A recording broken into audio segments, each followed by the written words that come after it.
In our topic for today, we will discuss some of the skills needed to facilitate presentations in online learning. We will go over some of the skills and techniques that I think will help you and your learner. I think you are really going to enjoy this presentation and the ideas and suggestions that are presented here. The first thing you want to do is to understand the capabilities of the different types of technology. When you are setting up an assignment, it is important to consider the way you want to communicate content to your students. Do you want to use video capture software or PowerPoint presentation with voiceover? Keynote is another format for the Mac side. Uploading videos to YouTube. You really want to understand what technology can do and if it can be played back.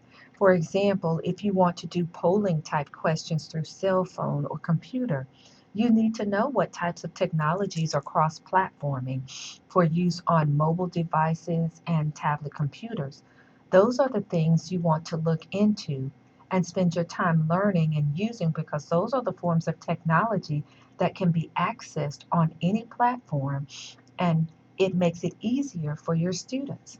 You will see this as you go through the different applications we will use and integrate as part of your learning assignments. I think this is a big piece to understand and know the limitations as well as the capabilities of the technologies that will really affect your presentations and communication because you don't want to spend a ton of time with a program that has a steep learning curve, like Final Crow, for example. For most of us who are teaching, we really don't have time to learn an expensive, high detailed, high learning curve type program like that. But something like Camtasia, Blackboard, Adobe Connect, or Gene Pro might be a little simpler to use. High learning curve technology can get you bogged down if you go too far deep in the weeds. So you really want to carefully consider network talk with others, like your colleagues, other professors, and those in the field that are using the technology who can really point you in the right direction. You want to consider using some of the emerging technologies as well. You also want to place your online learners at ease by introducing new technology to them. You can do this by using a variety of learning activities. You will see that in our courses, that's what this program is all about, really embedding the technology in the curriculum as part of the outcome. So we will have that as part of an orientation for students. That's a good way to do it as well if you have a tutorial or an orientation that they can go through and practice some of the different technologies through demonstrations and simulations, which will allow your learners to see and use the technology. That's probably one of the biggest things I hear back from students was that they really were nervous about technology and using it. And once they got started in using it, it wasn't as bad as they thought. This course, our course, is really the place where you want to begin to test and try things, pilot things, because it's a safe environment. And this is where you need to learn to begin using it and preparing presentations using the different technologies. So think of this course as a safe place, a safe incubator, if you will, where you can have the opportunity to play with the different technologies and see what it does as you develop your presentations and your assignments and things like that by integrating these technologies that you are learning. So, just saying that as well can ease your learners' apprehensions about technology and being in an online course such as this, that this is the purpose of the courses, that you are being exposed to and get to use different types of technology. For your first time learners, they should be oriented to the online and virtual classrooms that we talked about in the previous slide. For example, you would have them refer to a tutorial or a document or a guide sheet or something like that, having a place where they can go to either see a simulation or a demonstration of how to use a certain tool or technology that you are integrating or a step-by-step process. Both options can be very helpful for students to become at ease and understand these technologies they are going to be using and helps them to understand how they can use those different technologies. And these things will continue to evolve, and new technologies are going to continue to come out. And this is something that we need to remain on the cutting edge of and need to keep our skills honed. A lot of products as well will provide their own tutorials, and you may be able to copy a link or something like that to share with your online students.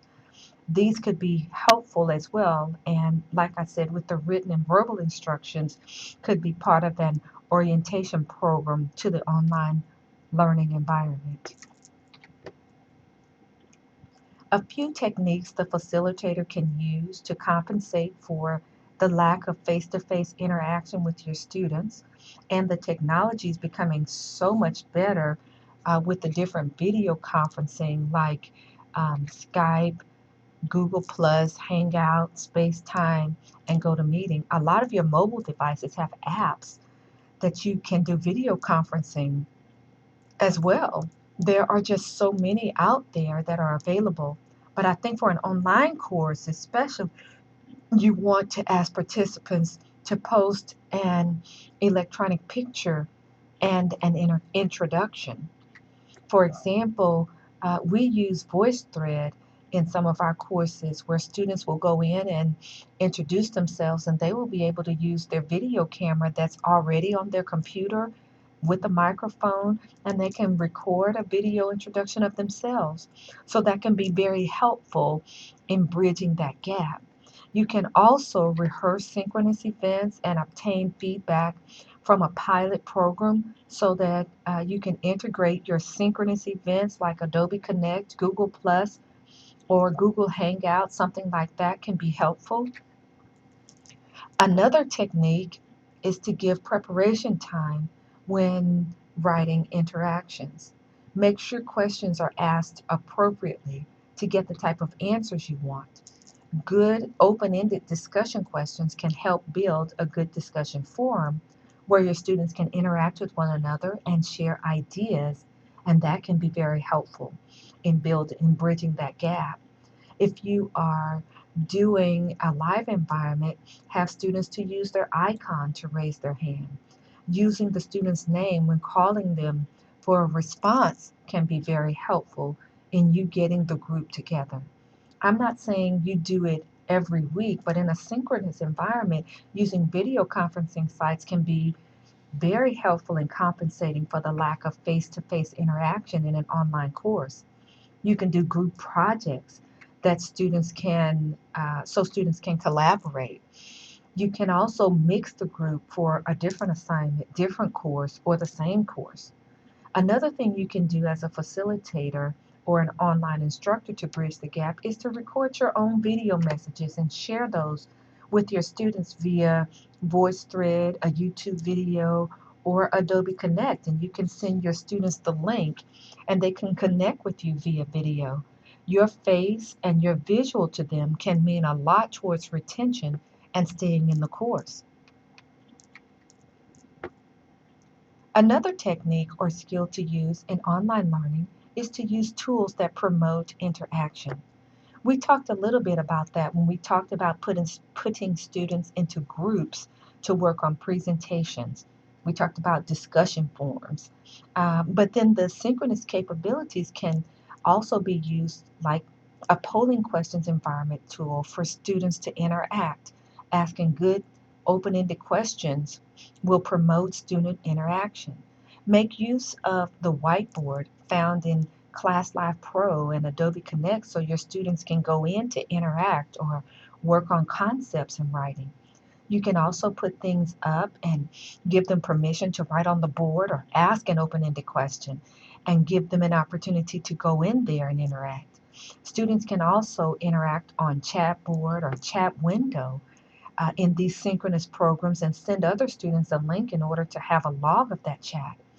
Virtual tours and videos can also be used to illustrate a point, and then the students can go back and discuss some of the points that apply to the content or the message that you are trying to get across in your lecture.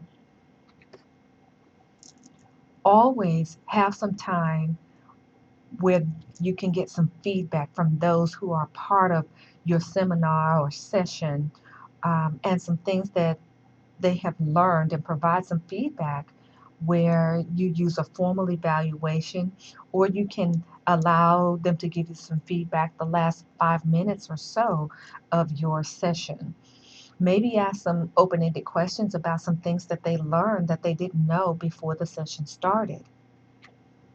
Then, of course, you have your asynchronous tools that can help promote interaction during online learning. VoiceThread, again, is something that we use quite a bit. And so you can see how that can really be helpful, especially when students are using the keyboard in the video and audio. Students really enjoy doing that rather than the analog text all the time during the discussions. Those things can really be helpful, and you can do online polling questions as well. Another option is to send out a link to your online learners with a Google form question that you can set up a polling on, and then get that data where it would come into your Google Docs spreadsheet. And later you can share that information with the entire group via email or through a forum with your online course. There are lots of things and lots of great tools at our disposal that we can use in this exciting time of online course development, teaching, and learning. As we wrap up this session, one final thing to be a little concerned about is some of the pitfalls in online learning and some suggestions to overcome them. For example, being an online facilitator or a teacher, you can come across as being the expert all the time. So consider using the synchronous tools in your online meetings. Ask open ended questions, which, from a philosophical standpoint, encourages people to have different opinions, and that way people will share responses and be able to defend their positions as to why they feel a certain way about something. This will give them the opportunity to get to the higher levels of thinking in Bloom's taxonomy, such as analysis, synthesis, and evaluation of their thoughts. Capitalize on the expertise of your students that may be strong in a content area you are covering. Also, use other sources, written or internal experts that you may know of, such as a colleague, or you were at a conference and you saw a paper that was presented and it was meaningful, or you read some things while you were working on a lit review or manuscript or something that you are working on for publication. You can share that with your learners. How can you integrate an assignment that could be meaningful in their place of employment to give them a real meaningful application? And then, of course, you want to recognize the contributions of different learners in your program and recognize their involvement and your appreciation for their input. Another thing you want to be careful of is controlling the airtime. Similar to face environment, you can get one person to come in and be really domineering. You don't want to shut that person down because you need their help to get things going, but you want to include as many people as well. A good way to redirect them is to thank them for their opinion and for sharing their thoughts. But how about somebody else? Use some of those types of techniques to help all the learners become involved and not just a few. We've reached the end of another presentation where we discussed some of the skills needed for online learning, such as understanding the different types of technology, using a variety of activities to introduce technology, communication tools, technology strategies, overcoming pitfalls. And I hope you've been able to get appreciation for the skills needed in online learning. And the more experience you have in online teaching, the better you will become at it.